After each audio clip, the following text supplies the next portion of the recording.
Welcome back to the channel, everyone, and to BS Spooktober, our 31 Days of Halloween. I'm Steven. I'm Brittany. And we are the BS Review, and we are taking a short break from the spooks. We have done this periodically throughout the month, and we will probably continue to do so, to talk about some newer releases. And today we are talking about The Dragon Prince, which is a new animated show on Netflix. This is by the same creators as Avatar: The Last Airbender, and it is set in a realm that has dragons and other magic and things like that. And essentially, this big, very important dragon was slain, I believe, and then the Dragon Prince, its egg, was also destroyed, and it was sad, but then things happen. That's really all I can give you. Yep.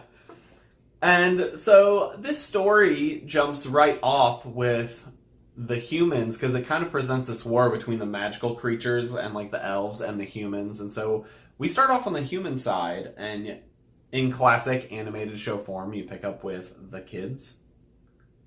And it's pretty interesting. There's actually a surprising amount of like drama in this show for like plot-wise for an animated feature. Which I'm not as versed on animated shows as Steven is, so I'll defer to him on that one. I definitely thought that I think the plot played out well. I think it was pretty well paced. It was very kid animated show-like, which we'll get into a little bit more later. Yeah, I feel like as far as plot goes, I think it is the first season. They had to do a lot of setup for the world, which I thought they did a decent job of doing. So far, the world is not especially different from anything we've seen before. If you've had any experience with fantasy in any media type, then I think this is nothing too crazy new. Yeah, and so I'm hoping they build on that and continue to move into a more unique flavor. I think there's some touches here at the beginning and of the show with this first season. Well, they've set up these primordial sources of magic, and which we only touched on a little bit throughout this first season, and I'm really interested to see how they expand on that. So it's kind of like the nations from Avatar, but this time we have primordial magic sources.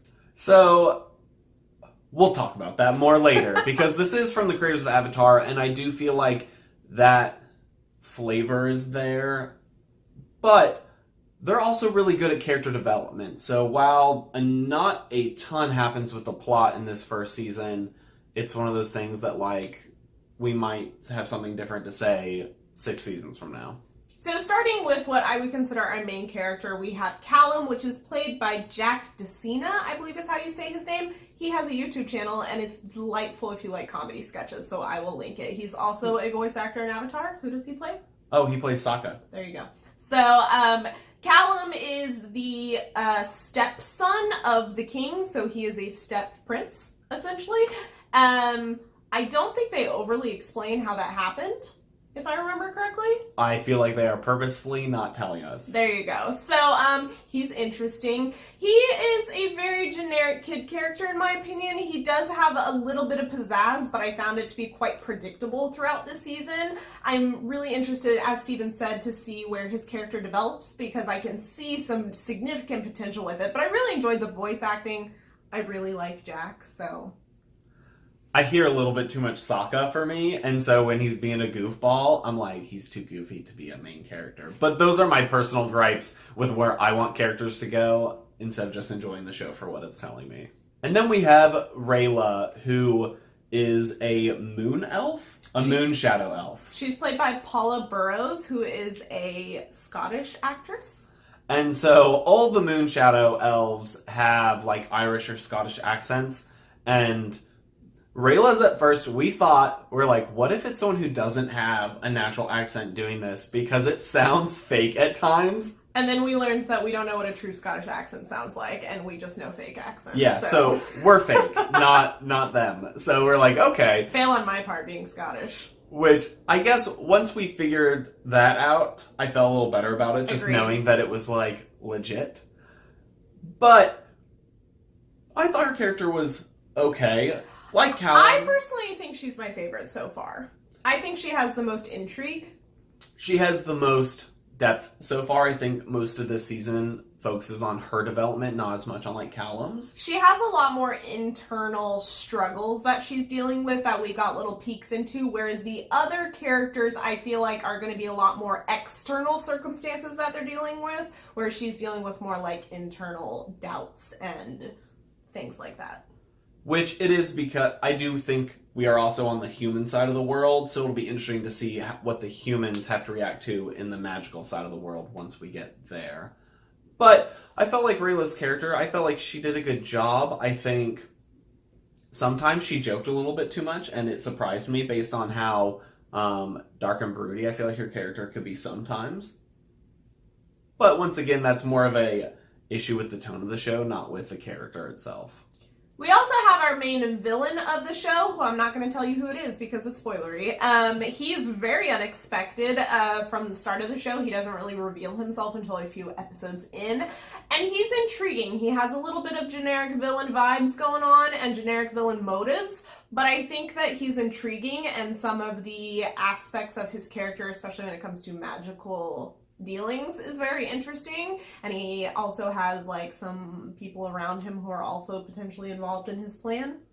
I was actually pretty surprised with how much this show plays with like shades of gray, because especially the earlier episodes, there are some, like, several of the characters who are antagonists in this series so far have not been all bad, and in fact they've been like the good guys some of the time. And it'll be interesting to see which way those characters will go, because I feel like some of them are kind of on the...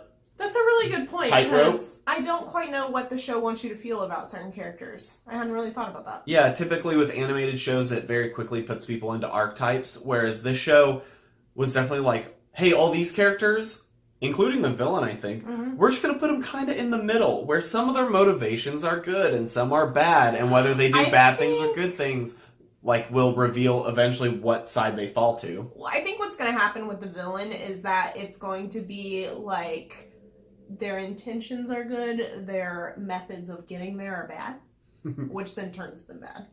So because this is an animated show, we have to talk about the animation, and as far as the style goes, I didn't have a huge problem with it. I thought it looked good. As a newbie when it comes to animation shows like this, I enjoyed it.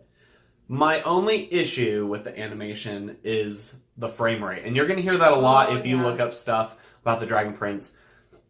Their frame rate is actually pretty low, and it looks very jerky sometimes. Not always, but sometimes it's very noticeable. I will say the first episode is when I noticed it the most, and it took me out of the show quite a bit in the first episode. But I think once I got really drawn into the story, I really didn't notice it at all, personally. I noticed it pretty consistently at moments throughout the entire show. It wasn't enough to make me hate it, but there was a couple times where it kind of made my eye hurt a little bit, of just like, come on guys, you could have put another frame in there. And I think, what can you do? That's just on them. However, I will say that I have seen from the creators that they've already recognized that their frame rate was too low, and that they said that following seasons will have a higher frame rate and a smoother animation style. With this being an animation, it is very much targeted towards kids, and I think that the writing definitely reflects that. In the past, we've had animation shows similar to, I would say, Trollhunters, which we have reviewed on this channel, that is targeted towards kids, but very adult-friendly. Not necessarily in like the types of jokes or comments it's making. It's not that. It's just that the plot and storyline and characters just feel a little bit more fleshed out and detailed instead of very simplistic for kids to follow. Whereas I would say this show was very clear that it's majority intended for kids. Which is pretty interesting, considering that this is from the creators of Avatar, and like I said earlier, we are going to talk about it. And I think it's already drawn a lot of comparisons. A lot of people, myself included, have been interested in the show almost solely because of who's making it. And Avatar: The Last Airbender is one of my favorite shows. I also really enjoy Legend of Korra. And I think that this show does not quite live up to that, but you're also approaching it like those are fully completed shows. I do think that this one kind of has a lighter tone, and I think the difference between this and Avatar is Avatar also started with a very mature subject. So like the first episode of Avatar, you learn about this show is about war. It references a genocide. Like, there's a lot of adult topics and mature topics, and then they kind of make light of that. I would also say the first season of Avatar tends to be very goofy and funny throughout, very similar to this first season. So I think it's more of a time will tell if we get that same level of like character development and maturity that you get in those other series. And with that, let's transition into our expectations for season 2. I expect or hope that we will continue to develop our characters and have a little bit more gravity to it as we go on for my own personal enjoyment. I think that if it maintains the same tone that season 1 does, I might not want to watch it very quickly or ever. I agree. I mean, what can you say? This season was pretty lighthearted. Anything I ever watch, I always want bad things to happen to the characters. So I'm always just like, can we make this darker, please? Pain. Yeah. And so I definitely think this started on a lighter tone than Avatar The Last Airbender did and The Legend of Korra did. I'm hoping that they are willing to go into those more mature topics, because I do think that's where these showrunners shine, is by finding a way to like bring those topics to like kids and be able to produce solid like animated drama without just falling into those tropes, which I feel like they fell into a little bit this season. I would also say that the first season's short. It's only 9 episodes. I'm hoping season 2... Was it 9 or 10? It was 9. Oh. So I'm hoping that they actually get greenlit for more episodes. I think they wouldn't feel quite as rushed or like they had to get to a point, because this felt very much like they're trying to get to a specific point by the end. It felt like half a season. Mm-hmm. And it's like there's like a main thing doesn't really happen towards the end of the season, which I understand that you want it for like the intrigue. It's kind of lame that they chose the title they did, because then all of this like mystery and stuff for the first few episodes, you're like, guys, we know. We did it. So.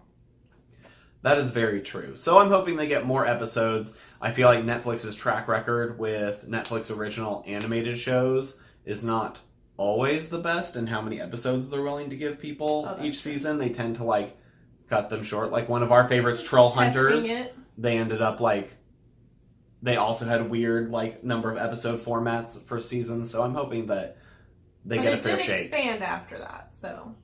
So while we had some minor complaints about this show, I feel like it was still an enjoyable watch and a very quick and easy watch. Like we said, it's 9 episodes. They're like 25 minutes apiece. You can like blow through this in an afternoon if you have the whole afternoon free.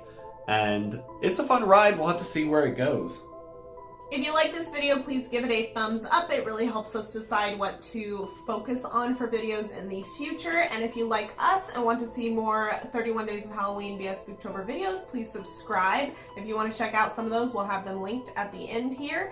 And we will see you guys in our next video. Bye!